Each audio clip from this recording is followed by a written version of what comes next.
Macam mana seorang isteri ingin mendapatkan nafkah tertunggaknya daripada seorang suami semasa dalam tempoh perkahwinan? Okey, secara ringkas penjelasan ni, jawapan ni panjang lah tapi secara ringkas untuk mudah orang awam memahami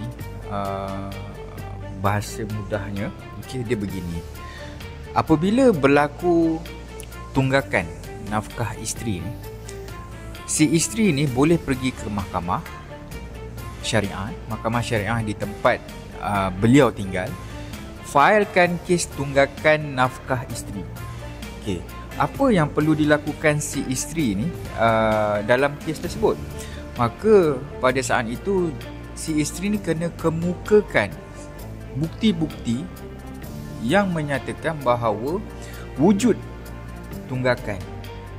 Memang si suami ni tak sediakan sehingga menyebabkan dia yang kena keluarkan bil.